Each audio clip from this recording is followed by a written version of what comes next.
Jesus didn't have a problem with people that's in the streets. He had a problem with religious people. How can I help anybody when I was not even able to help my own son? I would never do that. And I became that in a matter of minutes when they took my pain pills away. And I said, I'm not where I want to be, but thank God I'm not what I used to be. This is Faith in Your Recovery. I am Randy Davis. Welcome to the battle. Hey, I'm here today with Dr. Darryl Stickel, world-renowned expert on trust building. If you tuned in to our last episode, and if you didn't, I advise that you do, you'll get some of the groundwork that he laid for us. And in this episode, we're going to go ahead and share more about the levers that he mentioned. We're going to share some of the techniques of how we can each one work on ourselves with our trust. But before we do, Darryl, I have a question for you. I noticed throughout the earlier episode, the board behind you is TRUST repeated, gosh, I don't know, 12, 16, 20 times. And the U, I notice, is a different color. So I am going to guess that that's got something to do with you are in the middle of your own trust. But I want to hear your take on what that's about, please. Well, the company's called Trust Unlimited. And so the U is supposed to represent both the middle of the word trust, but also for unlimited. Makes sense. Yes, that makes sense. Folks, you need to see it. So if you're listening to this without your computer, take a look, see, okay, or on your phone there, and you'll understand what I've got to say. So, Dr. Stickel, just give us a quick overview where we can go with this, with the levers and everything. And Darryl, go ahead and start off with those 10 levers that you mentioned in our earlier episode. Right. So trust is the willingness to be vulnerable when you can't completely predict how someone else is going to behave. There's an element of uncertainty and vulnerability included in that model. And so there are 4 levers that reside within uncertainty, because uncertainty comes from 2 places. It comes from us as individuals, and it comes from the context we're embedded in. And I describe context as the rules of the game. And so it's the formal and informal mechanisms of social control that constrain my behavior. The more I'm able to communicate to you how I'm constrained, the easier it is for you to predict me. And so I can tell you about my background, about regulations that constrain me, rules and regulations, but we can also take action within the context. We can sign a contract, we can put up peace bonds, I can make public commitments. In fact, the public commitment I'm going to make to you is that I'm going to get through all 10 levers of the model. And if I don't, people can send me hate emails saying that I let you down. And we'll help you get in contact, all right? Yes. So everyone has the ability to build trust. Some are just better than others. Those who are not very good have a lever that they pull. Usually it's the ability lever. So I could come on and say, I'm Dr. Stickel. I have a PhD from Duke, and I've spoken at Harvard and a bunch of other universities, and I've been nominated as one of the world's leading thinkers on trust. That's the ability lever. But people know that you curate this show. They know that you invited me. So they assume that I'm actually some kind of expert, that I kind of know what I'm talking about. So if I pull that lever over and over again, it doesn't always work. Those who are a bit better at building trust have multiple levers that they pull. Those who are really good have multiple levers and they know when to pull which one. So let's say that there's a problem within the context. People go, well, Darryl really knows about trust, but should I let him drive my car? He's legally blind. No. So I would have to pull different levers if that was the case. Now, 3 of the levers are related to us as individuals. Those are benevolence, integrity, and ability. And in the last episode, I mentioned briefly about benevolence and how we can pull that lever. So in this episode, I'll talk a little bit about integrity. We have a tendency to overpromise and then underdeliver. And we also have a tendency to promise about outcomes. That'll never happen again. I'll never do that again. Those kinds of things. Much more productive for us to make promises about effort, about the things that are within our control. And it's also important that we get a shared sense of what the promise was. So I made a promise that I would cover all 10 levers.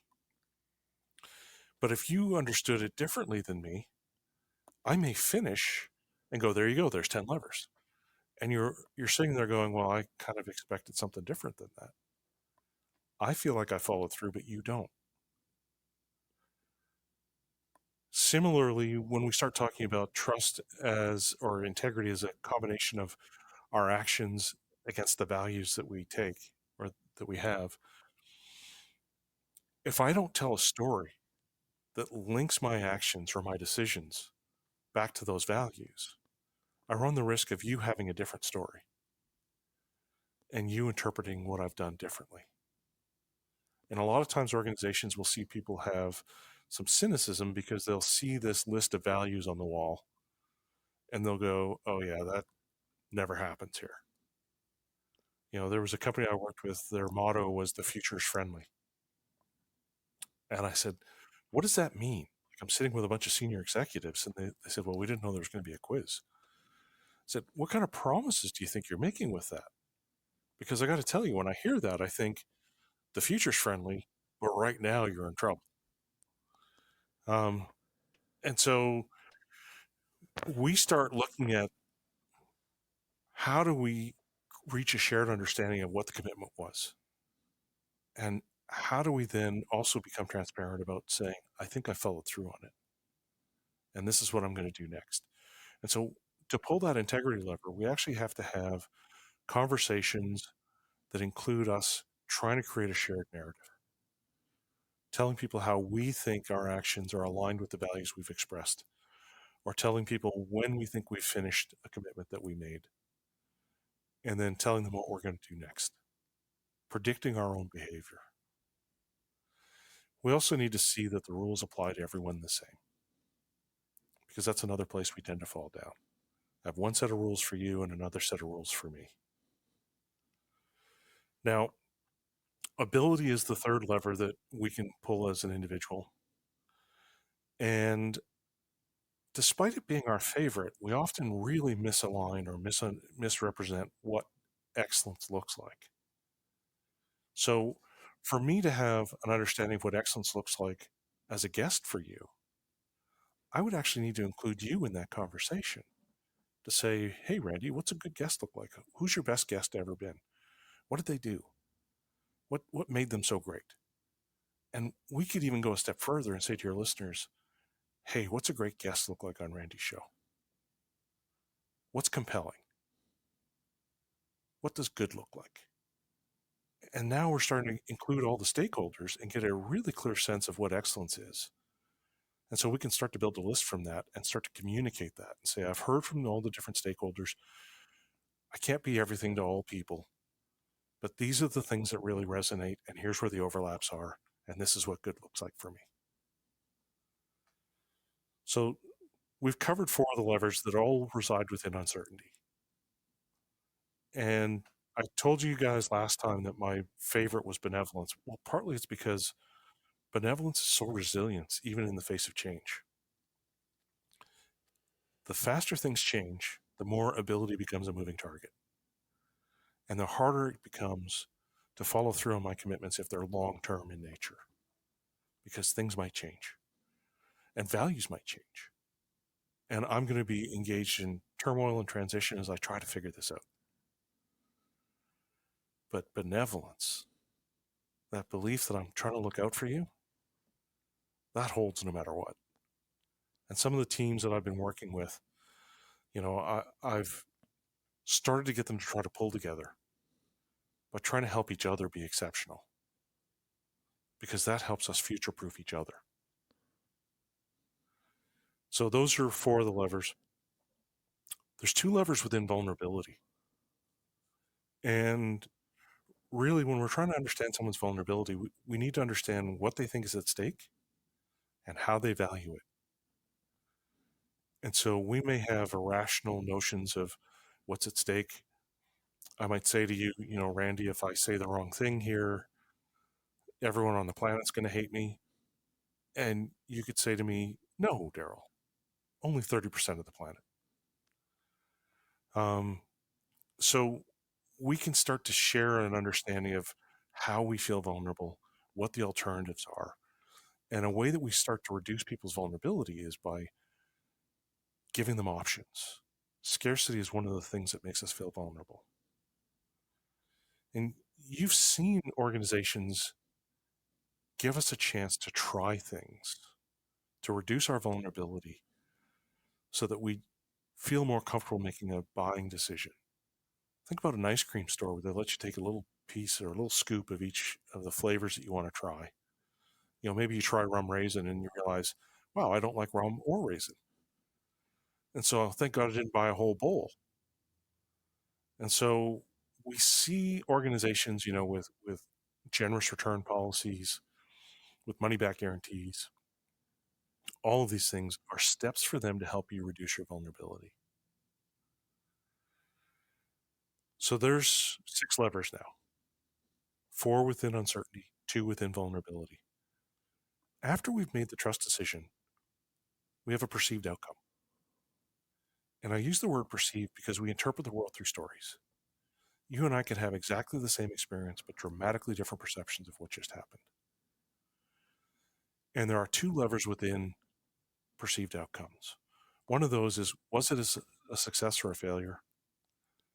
And then the other is, who gets the credit, who gets the blame? And again, we can pull levers there to try to create a shared understanding of what good looks like before we get there. Because imagine you and I are playing a game and we've been told different rules, and we get to the end and I think, hey, I won. And you go, no, you didn't. And so we have to look and see how we create a shared narrative and how we create a shared understanding of what good is so we can all strive for the same outcome. In the middle of all this are our emotional states, whether we like or dislike someone else. And again, it's a powerful story. The more we like someone, the more we're likely to find reasons to trust them, the more positively we see the outcome. It may actually change what we use to define what success looks like, right? So you and I were friends. We go to see a movie together. The movie's terrible. But because it's you and I hanging out together, I had a good time. But if you and I were neutral, or maybe didn't like each other, it's a terrible movie and a terrible experience. And so our emotional states have an impact on not only the narrative that we tell, but our evaluation of the basis for trust and our evaluation of the outcomes. And the more extreme those emotions become, the less rational we are. And this is why we see these long-term disputes that don't seem to want to go away. And so there's 2 levers within our emotions. It's like or dislike, and how much, right? And so we've got these 10 levers, and there's places where I'm different from the traditional research on trust. I was one of the first people to talk about emotions.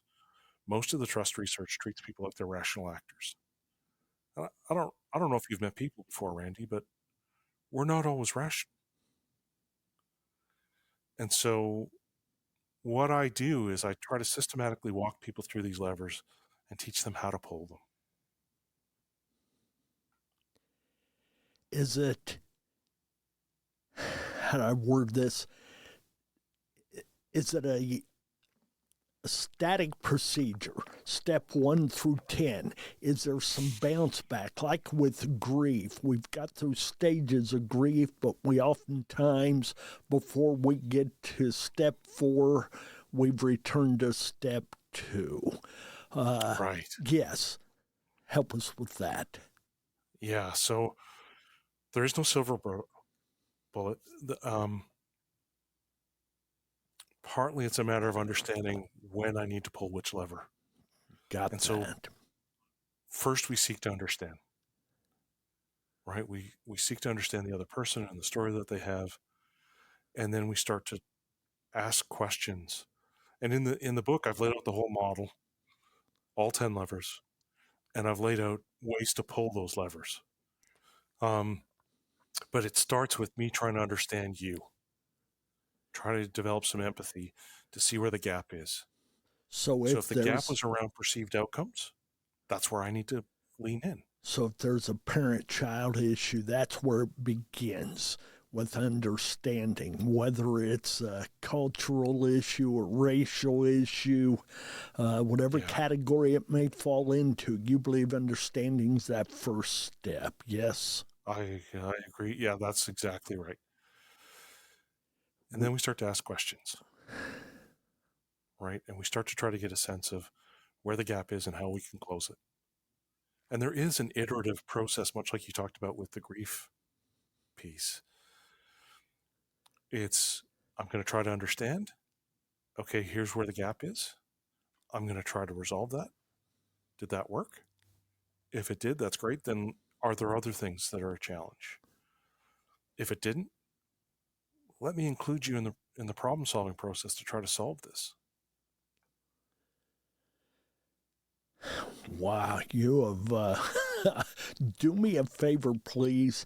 Just go through those 10 levers without explanation. Just list them.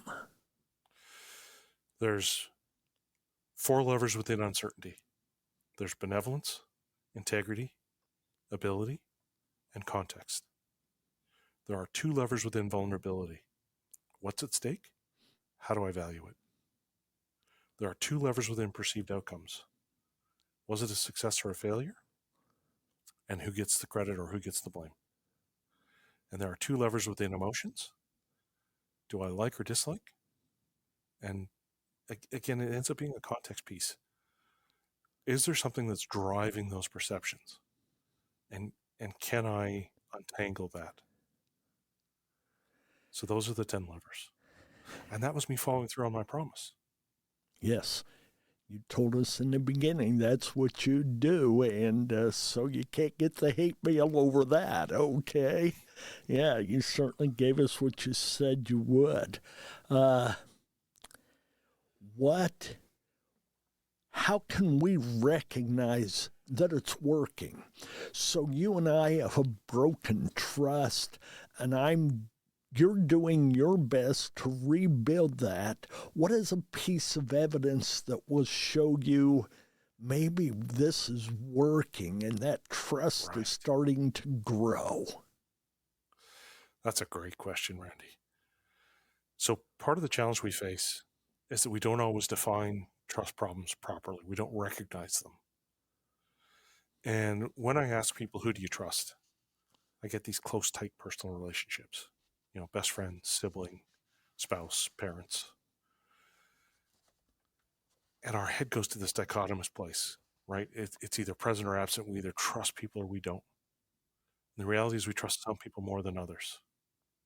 And it's all over the place, right? It's a social lubricant that allows us to function. When I flip that question and I say, who trusts you? I get this long pause. And then people say, how would I know? Which is exactly what you're asking me.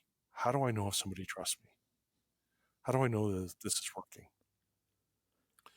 Trust is the willingness to make yourself vulnerable when you can't completely predict how someone else is going to behave. So we start asking ourselves, how can people make themselves vulnerable to me? And do they? So if you're asking, is it working? Start thinking about ways that I could make myself vulnerable to you. And do you see that start to show up a little more often? Do I start to share more information with you? Am I willing to have projects that have overlap, where my success depends on something you're doing? Do I let you know what my goals and aspirations are with the belief that you're actually going to support me instead of the belief that you're going to try to undercut me? next? What role does faith, Christian faith, play in all of this? I've heard a lot of things from you that's incredible advice, but nothing you hear from the pulpit in this way, okay? So where does our faith play into this? Does our trust of God equal our trust of our fellow human being? Or, help me out. So sometimes I struggle with organized religion because it seems to be competitive. And for some, it feels like the message is you can trust people that follow God the same way you do. Yes. That's not my belief in God. My belief in God is that he loves all of us. And that if he thought I was harming someone in his name, he would be offended. And so I think that if we actually had real faith in God, we would believe that he has a purpose. We would believe that there's a positive story. We'd believe that others are as loved by him as we are. And that perhaps we should be striving for their success as much as our own. So it goes back to that personalness with him. It's not about what you think of me or I think of you. It's my relationship with him and my willingness to love others as he has loved others. Yeah, we may not walk into the same door, but we should be walking with the same person. I want to throw this in. I'm not even sure how it fits, but in my line of commitment, dealing with those who battle substance use disorder, be it alcohol or drugs, self-sabotage is a big hurdle that so many have trouble jumping. What can we do to trust ourselves more? And go ahead and throw in some of those healthy limits we should have as well. So one of the things, I've got 2 sons, and I believe that I should have a relentlessly positive story about them. And a lot of times when I work with families, they'll come to me and they'll say, I want you to fix my kid. And my response will always be, your kid's not here. I'm here to help you. And if you change your behavior, that might change the reactions that you get. When I create that positive narrative, and when I reinterpret the world through that positive narrative for my sons, it allows them to take risks in the world because they've got a safe harbor. My perception, and you're more of an expert than I am, Randy, is that a lot of times people who are relying on substances to cope don't have a very positive story about themselves, and they don't have a safe harbor. That's target on with both of those. The trauma of their past has driven so many to the usage of some type of drug, numbing agent, whatever you might like to label it, and everything that's gone with that. This may almost sound humorous, and I don't truly mean it this way, but back in 1992, a guy by the name of Rodney King asked a question, and you probably know what that is, but can't we all just get along? Yeah, give us 2 big steps we can each one apply immediately to our lives to help us deal with ourselves and with others. So I approach the world with a positive story. And I'll have people say to me, you're legally blind, you've got post-concussion syndrome, you've got all these challenges. How are you not depressed? And I think it's about the story that I tell. And I'm able to have a positive impact in the world I'm able to have a positive impact on the people that I engage with. I love the work I do. And so for me, part of this is, how do we show up? And I try to show up as positive, try to have a positive impact. And I'm okay being a bit vulnerable. Right? And so a lot of times what I say to folks is, they'll say to me, how do I build trust quickly? A little bit of vulnerability and a heavy dose of benevolence. And so I share a little bit about myself. I share some of the challenges I have. Maybe I ask for help, or it becomes obvious I need help and somebody reaches out. And I accept that with grace and appreciation. It's not a condemnation of me that I need help and support at times. It's actually an affirmation of the human condition. Absolutely. Darryl, you made yourself vulnerable by accepting the invitation to be on here. Yes, I'm sure you did litter with fear and trepidation that there was going to be an attack on your thoughts and whatnot. But every time we open ourselves to an experience, there's some vulnerability. And certainly when we open ourselves to relationship, there's a chance it won't work for whatever reason. Maybe that connection wasn't meant to be for whatever reason. And but we continue to strive to be the best us we can be. I've always said I want to be the total me that God created me to be. I don't want to be better than you. I'm not about to see myself as less than you. But how do I measure up to that stick that God has for me to stand against? And I don't say that with fear or discomfort or it can't be done. He encourages me and gives me the ways, and we've heard that here today. I want to go back again to that word that I've heard over and over, mentioned another time, transparency.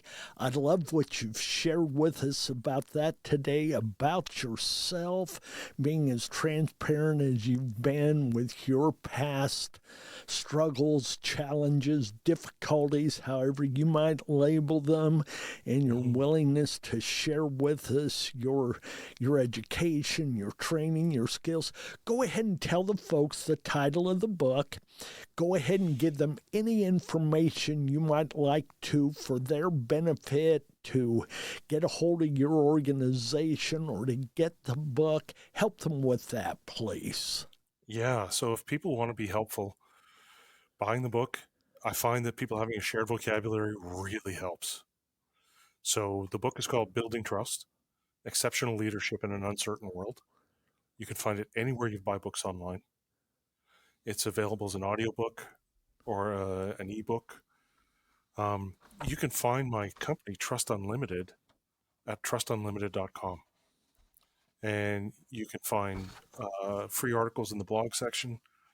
If you go to the About section, you can see a picture of my guide dog, Drake. He's the Director of Goodness, the DOG.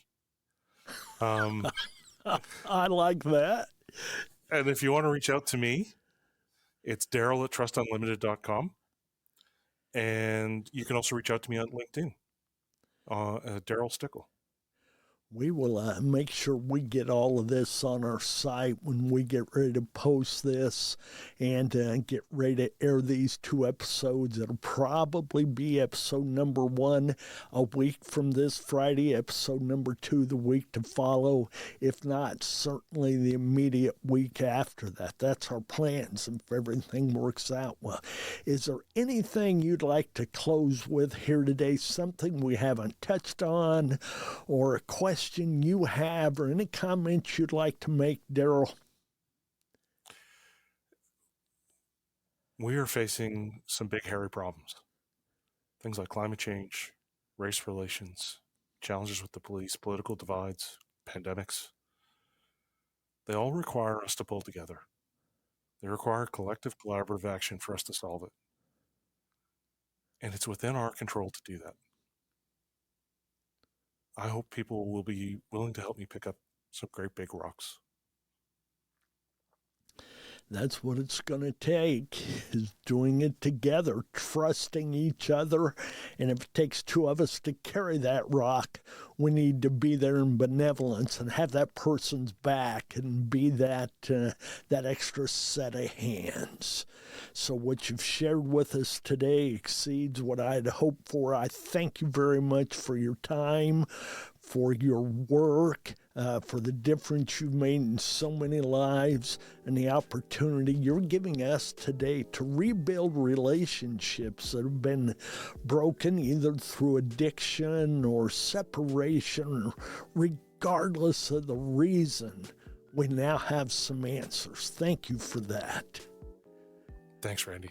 Yes, well, folks, it's been good to have you with us here on Faith in Your Recovery, along with Dr. Darryl Stickel out of British Columbia. I'll get it right this time. And check out the information he had to offer to you. We'll have it all up on our website. We'll have it along with the listing for this episode there. Stay in touch, and hey, take the risk to rebuild or to build that relationship. You'll be better. The world will be better. We need that. Take care. God bless. Thank you. Amen.